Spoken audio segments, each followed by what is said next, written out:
Okay, so today we're going to dive into something we all do or see pretty much all the time: kissing. It feels so natural we barely even think about it. But when you actually stop and look at it, the story behind why we do it is, well, it's a lot stranger than you might think. We're going to follow the clues from our ancient past all the way to the chemistry firing off in our brains right now. So let's start with a clue, a really wild one. Back in 2013, a couple in Thailand set the world record for the longest kiss ever. And I mean, they were lip-locked for over 58 hours. Just think about that. They couldn't sit down, couldn't take a break. They even had to use the bathroom while still kissing.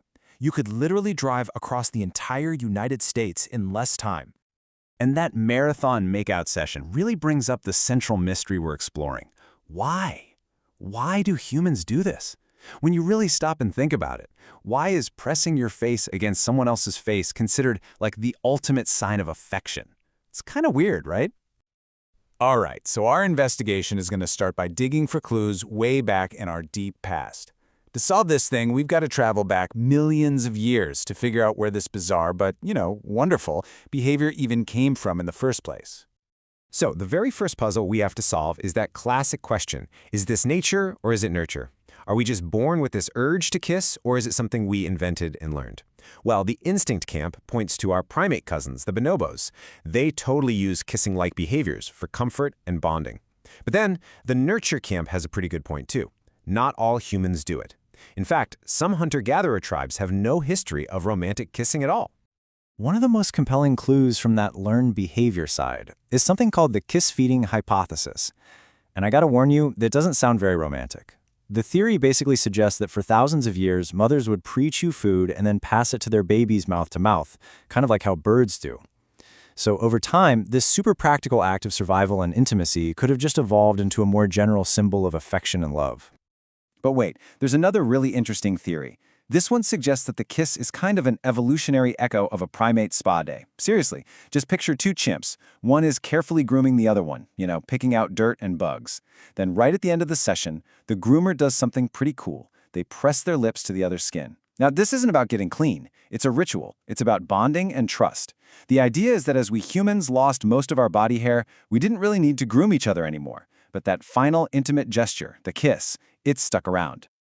Okay, so we've got some clues about the origin of the action, but that still doesn't explain why it feels so good, or why we crave it so much.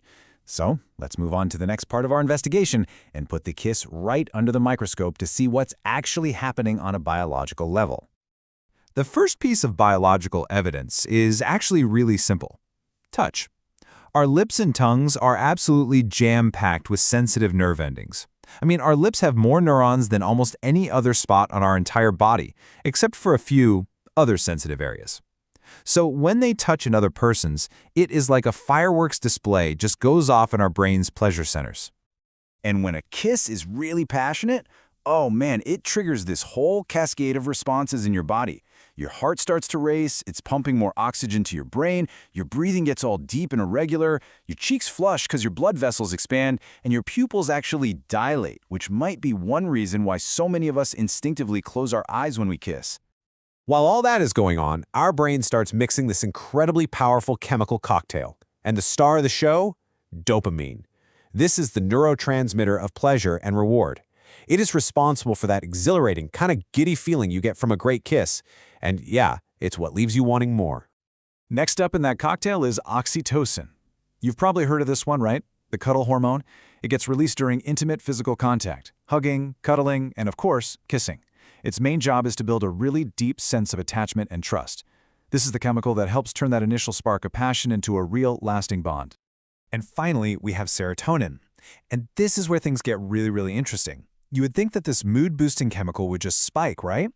But in the early stages of a new romance, serotonin levels can actually drop. And researchers think this drop might be what causes that obsessive, can't eat, can't sleep feeling of being completely consumed by someone new. So chemically speaking, it's like a temporary state of love-induced madness. So this chemical rush is incredibly powerful, no doubt. But some evolutionary psychologists think that kissing serves an even deeper, more subconscious purpose. It's not just about feeling good in the moment. It's about collecting some very crucial data. Think of courtship as a multi-step assessment process, right? It starts with your eyes, from across a room. Then comes conversation, using your ears to figure out their personality. As you get closer, your sense of smell kicks in, subconsciously picking up cues about their immune system. We're actually wired to be drawn to people who smell different from us because that signals a different genetic makeup, which could give any potential kids a stronger immune system. And the kiss? That's the final exam, the most intimate test. You're not just sharing a moment, you are literally exchanging a chemical sample to see if you're a perfect genetic match. Okay, so with all this evidence from our primate relatives, from our own biology, it really points to this being some deep instinctual behavior, right? Well, here comes the plot twist in our investigation. Because as powerful as it seems, kissing is not a universal language.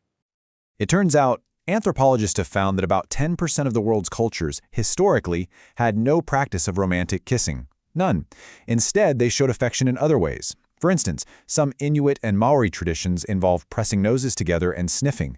It's a way of sharing breath and taking in the other person's unique scent. To them, our way of kissing might seem pretty unhygienic, or just plain weird.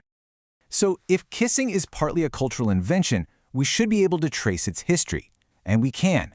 The earliest written records we have show up in Sanskrit texts from India, way back around 1500 BC. From there, it's thought that Alexander the Great's army introduced the custom to the West, but it was really the Romans who became the first great kissing culture. I mean, they fully embraced it. They even had different words for different kinds of kisses. A formal one on the hand, a friendly peck on the cheek, and then the savium. That's a deep, passionate kiss just for a lover. Okay, let's move to our final section and see how all of this comes together. We've got evidence for instinct, we've got evidence for chemistry, and we've got evidence for culture. So, what is the final verdict? Why do we kiss? The answer, as it turns out, isn't just one single clue. A kiss is this really complex blend of all of these things. It's a living fossil, right? An echo of our primate ancestors grooming each other. It's a chemical cocktail that bonds us together. It is a subconscious test of genetic compatibility. And it's a cultural tradition, passed down and changed and adopted through thousands of years of human history. So, the next time you lean in for a kiss, just remember it is not a simple gesture at all. It's a story of primate bonding, a powerful chemical connection, and a cultural tradition that's older than Rome itself. And it's all happening in that one single tender moment. Thanks for joining this exploration.